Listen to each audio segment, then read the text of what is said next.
Hi friends, आज हम इस वीडियो में एक्सप्लेन करने वाले KGF चैप्टर 2 मूवी को, जिस मूवी का लोगों को काफ़ी सालों से इंतज़ार था। वीडियो की तरफ बढ़ने से पहले अगर आपने हमारा चैनल सब्सक्राइब नहीं किया तो सब्सक्राइब कर लीजिए, क्योंकि हम इसी तरह की वीडियोस अपने चैनल पर लाते रहते हैं। तो चलिए फ्रेंड्स, बढ़ते हैं कहानी की तरफ। मूवी की स्टार्टिंग में हम देखते हैं कि आनंद, जो कि KGF 1 की स्टोरी सुना रहा था, उससे हार्ट अटैक आ जाता है और उससे मिलने के लिए उसका बेटा हॉस्पिटल में वहाँ आता है और वो रिपोर्टर उससे वो स्टोरी पूछने लगती है। तो वो उस रिपोर्टर को आनंद के एक ऑफिस में ले जाता है, जहाँ उन्हें KGF चैप्टर 2 की स्टोरी मिलती है। और फिर आनंद का बेटा विजेंद्र KGF चैप्टर 2 की कहानी सबको सुनाने लगता है और कहानी वापस वहीं से शुरू होती है जहाँ रॉकी ने गरुड़ा को मारा था। रॉकी के गरुड़ा को मारने के बाद उन सभी मज़दूरों में इतनी हिम्मत आ जाती है कि वो गरुड़ा के सभी गार्ड्स को आसानी से मार देते हैं, क्योंकि उनके अंदर गार्ड्स के लिए पहले से ही बहुत गुस्सा भरा हुआ था। फिर इसके बाद हम एंड्रयू, राजेंद्र देसाई और कमल को देखते हैं, जो कि KGF में आते हैं क्योंकि विराट का राज्य अभिषेक होने वाला है। विराट, जो कि गरुड़ा का छोटा भाई था, लेकिन वो लोगों को पता नहीं होता कि रॉकी ने विराट को पहले ही मार दिया था। फिर हम रॉकी को एंट्री लेते हुए देखते हैं, जो कि हेलीकॉप्टर से आ रहा होता है और वो बड़े ही स्टाइलिश तरीके से अंदर आता है और आकर विराट की कुर्सी पर बैठ जाता है और उन लोगों को इशारे में कहता है कि अब यहाँ KGF पर मैं राज करूँगा, जिसे सुनकर एंड्रयू, राजेंद्र और कमल शॉक हो जाते हैं। और रॉकी ने यहाँ पर रीना को भी उसके कॉलेज से उठवाकर बुला लिया होता है, लेकिन रीना इस बात से बहुत ज़्यादा नाराज़ होती है, पर वो कर भी क्या सकती थी। फिर ये देखकर कमल रॉकी पर भड़क जाता है और उसकी बेइज्जती करने लगता है। ये देखकर रॉकी उसे शूट कर देता है और वहाँ पर सभी लोग शांत हो जाते हैं और रॉकी उन सभी को एक ऑफ़र देता है कि जो चीज़ें जिस तरह चल रही थी उस तरह ही चलेंगी और तुम अब मेरे साथ बिजनेस करो। और वो लोग डर के मारे रॉकी का कुछ भी नहीं बिगाड़ पाते। अब रॉकी KGF में सिक्योरिटी बढ़ाने के लिए और उसकी रक्षा करने के लिए, ताकि कोई भी वहाँ पर कब्ज़ा ना कर सके, उन सभी गाँव वालों और मज़दूरों को ट्रेन करता है। लेकिन उन सभी को सिखाने के लिए कोई अच्छा ट्रेनर नहीं होता है, इसलिए वो वनराम के पास जाता है, जिसे उसने बंदी बना रखा था। और वो उसे जाकर ऑफ़र करता है कि अब गरुड़ा तो मर गया और जो काम तुम गरुड़ा के लिए करते थे वो काम अब तुम मेरे लिए करो। बलराम थोड़ा सोचता है, लेकिन फिर बाद में उसकी बात मान लेता है और उन सभी मज़दूरों और गांव वालों को ट्रेन भी करता है और उन्हें बताता भी है कि तुम्हें कहाँ कहाँ और किस किस आउटपोस्ट पर कितनी सिक्योरिटी रखनी है। और हमें यहाँ ये भी पता चलता है कि सूर्यवर्धन ने अभी तक सिर्फ एक ही माइंस को काम में लिया था, बाकी की 8 माइंस उसने छुपा रखी थी। अब रॉकी बाकी की 8 माइंस को भी खोल लेता है और उनमें भी काम करवाना शुरू कर देता है। और सूर्यवर्धन ने उन माइंस से जितना सोना निकाला था 25 सालों में, उतना सोना वो उस माइन से 2 साल में निकालने वाला था। वहीं दूसरी तरफ कुछ नेता लोग पांडियन की सरकार को गिराने की कोशिश कर रहे होते हैं, क्योंकि अब सूर्यवर्धन और गरुड़ा दोनों ही मर चुके थे और वो पांडियन को हटाकर रमिका सेन को प्राइम मिनिस्टर बनाना चाहते थे, जिससे कि वो KGF को रोक सके। वहीं दूसरी तरफ माइन में काम करते वक्त वहाँ मज़दूरों को अचानक अधीरा की तलवार दिखती है, जिसे देखकर वो बहुत ज़्यादा डर जाते हैं, जिसे KGF चैप्टर 1 में गरुड़ा ने मरवा दिया था। लेकिन हम देखते हैं कि वो KGF चैप्टर 1 में मरा नहीं था, बल्कि वो ज़िंदा है और वो अपना KGF वापस लेने वहाँ आ रहा है। वहीं दूसरी तरफ हम देखते हैं कि एंड्रयूज़ अधीरा के साथ मिल जाता है और वो लोग मिलकर रॉकी को मारने का प्लान बनाते हैं। और उनका प्लान होता है कि वो लोग राजेंद्र देसाई को मार देंगे, जिससे कि रीना उनके पास आएगी, और अगर रीना वहाँ से बाहर आएगी तो रॉकी भी वहाँ से बाहर आएगा। और फिर ऐसा ही होता है, रीना वहाँ KGF से बाहर आती है और अधीरा के लोग उसे किडनैप कर लेते हैं। फिर रीना को बचाने के लिए रॉकी वहाँ आता है और अधीरा के लोगों से लड़ाई करने लगता है। वह अधीरा के सभी लोगों को मार देता है, लेकिन अधीरा उस पर ऊंचाई से गोली चला देता है और गोली जाकर सीधा उसके सीने के पास लगती है और वो अधमरा हो जाता है और अधीरा का कुछ भी नहीं बिगाड़ पाता। और अधीरा उसे जानबूझकर ज़िंदा छोड़ देता है, ताकि लोग उसे ऐसी हालत में देखें और उनकी हिम्मत टूट जाए। फिर रॉकी के लोग आकर उसे वहाँ से ले जाते हैं और उसका इलाज करते हैं। वहीं दूसरी तरफ अधीरा बोल देता है कि अगर KGF से कोई भी ट्रक बाहर निकला तो वो लोग ज़िंदा नहीं बचेंगे, और होता भी बिल्कुल वैसा ही है। अधीरा उन सभी गाँव वालों को मारकर वापस उनके पास ही भेज देता है। और वहीं दूसरी तरफ शेट्टी, जो कि मुंबई में है, वो एक एक करके जो भी रॉकी के चाहने वाले हैं, उसके साथी है, उन सभी को मार देता है और पूरी मुंबई पर अपना कब्ज़ा कर लेता है और इनायत खलील के साथ मिलकर उसके साथ अपना व्यापार करने लगता है।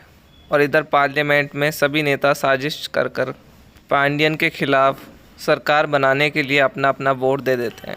और वहाँ KGF में भी सभी मज़दूर लोग डरे हुए होते हैं और रॉकी भी गुस्से के मारे बहुत ज़्यादा चिल्ला रहा होता है।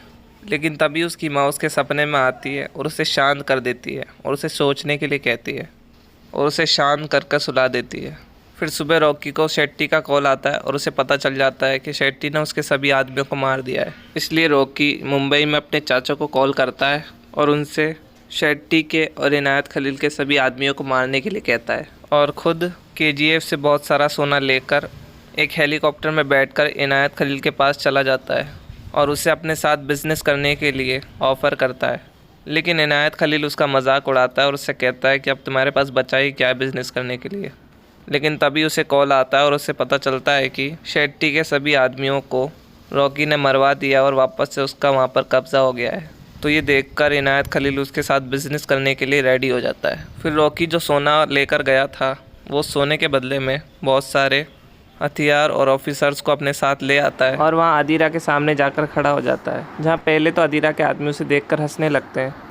लेकिन तभी रॉकी अपनी फ़ौज को उसके सामने खड़ा कर देता है, जो कि बहुत सारे ट्रक में उनको भरकर लेके आया था, और वो पूरी फ़ौज अदीरा के सभी लोगों पर फायर करने लगती है और एक एक करके अदीरा के सभी लोग मरने लगते हैं और ख़ुद अदीरा भी घायल हो जाता है। अब रॉकी चाहता तो यहाँ पर अदीरा को मार सकता था, लेकिन वो उसे ज़िंदा छोड़ देता है और उसे चेतावनी देता है कि वापस केजीएफ की तरफ कभी मत आना। और वहीं दूसरी तरफ वो पांड्यन की सरकार को भी डूबने से बचा लेता है और मुंबई में जाकर शेट्टी को भी मार देता है और इस तरह से पूरा साम्राज्य वापस उसके हाथ में आ जाता है और वो केजीएफ को पहले से भी ज़्यादा डेवलप कर लेता है और वहाँ पे बहुत अच्छी सिटी और बहुत सारे घर बना लेता है उन मज़दूरों के रहने के लिए। अब क्योंकि कुछ साल बीत गए थे तो वापस इलेक्शन का टाइम आ जाता है और पांड्यन आकर रॉकी से कहता है कि तुम्हें रमिका को रोकना होगा, नहीं तो वो ये इलेक्शन जीत जाएगी और वो हमारे लिए ख़तरा बन सकती है। लेकिन रॉकी पांड्यन को मना कर देता है और कहता है कि वो औरतों और बच्चों पर हाथ नहीं उठाता। इसलिए फिर इलेक्शन होता है और रमिका जीत जाती है। फिर एक सीबीआई ऑफिसर आकर रमिका को केजीएफ के बारे में सब कुछ बताता है और यहीं हम आनंद को भी देखते हैं, जो कि अभी जवान होता है और वो चुपके से केजीएफ में घुसकर और एक मज़दूर बनकर उन सीबीआई वालों को यहाँ की खबर और फ़ोटो भेज रहा होता है। रॉकी को ये सब पता चल जाता है, लेकिन वो उसे उसका काम करने से नहीं रोकता और उसे केजीएफ का पूरा सच लिखने के लिए कहता है। वहीं दूसरी तरफ रमिका सब कुछ जान गई थी, इसलिए वो सभी ऑफिसर्स को अलर्ट कर देती है और उनसे कहती है कि चाहे पूरा इंडिया छान मारो, लेकिन मुझे रॉकी के ख़िलाफ़ सबूत ला कर दो, जिससे कि मैं उसे अरेस्ट कर सकूं। क्योंकि रॉकी केजीएफ के पास किसी प्लेन या किसी आदमी को या किसी को भी आसपास भटकने नहीं देता है। लेकिन रॉकी ये सब जानकर खुद रमिका से मिलने के लिए पार्लियामेंट में पहुंच जाता है और ख़ुद के खिलाफ़ कंप्लेंट देते हुए वो उसे एक फ़ाइल देता है जिसमें कि रॉकी के ख़िलाफ़ बहुत सारे सबूत होते हैं।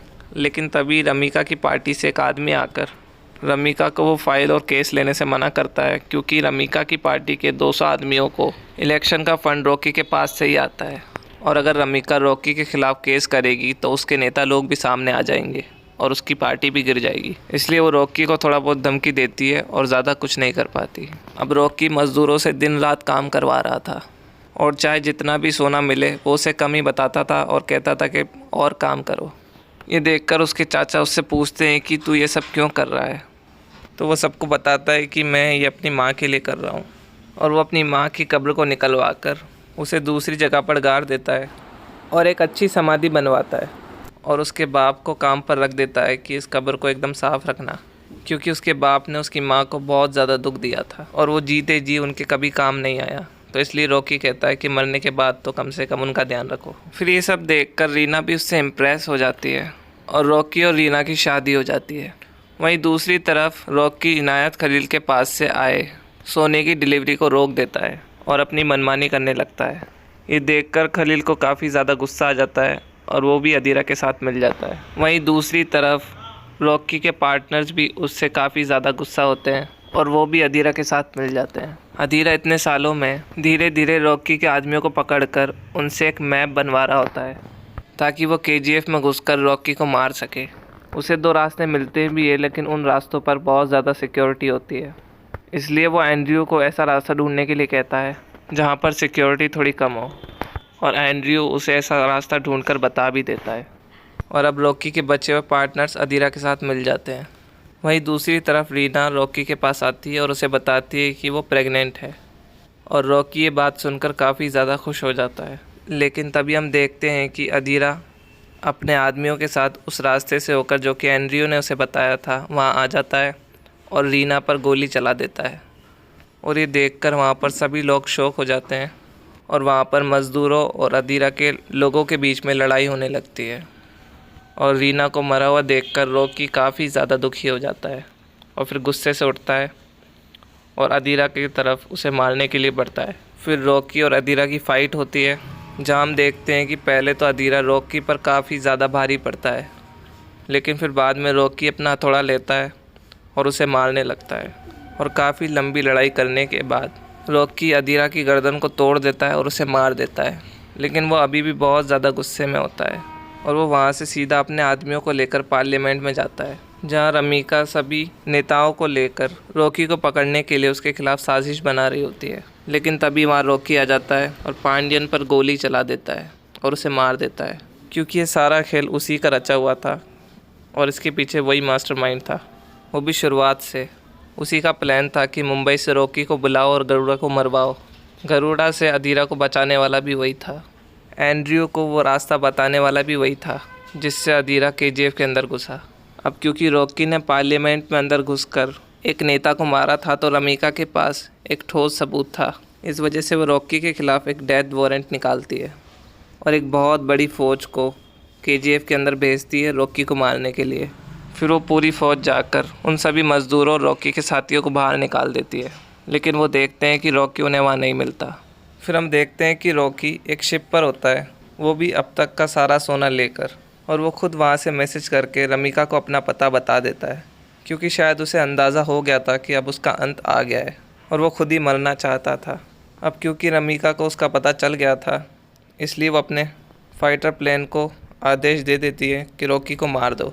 फिर उन प्लेन से एक मिसाइल निकलती है और रॉकी और सोना दोनों पानी में डूब जाते हैं और इस तरह से रॉकी मर जाता है। और जैसा कि उसने अपनी माँ से वादा किया था कि वो सबसे अमीर आदमी बनकर मरेगा, वो अपना वादा पूरा करता है, क्योंकि उसके पास दुनिया का पूरा सोना था और वो पूरा सोना उसके साथ ही डूब जाता है और अब कोई भी उसे बाहर निकाल नहीं सकता। वहीं दूसरी तरफ हम आनंद को देखते हैं, जिसे कि रॉकी की पूरी स्टोरी मालूम थी, इसलिए वो उसके ऊपर किताब लिखता है ताकि वो लोगों तक उसकी सच्ची कहानी को पहुंचा सके। और ये कहानी यहीं पर ख़त्म हो जाती है।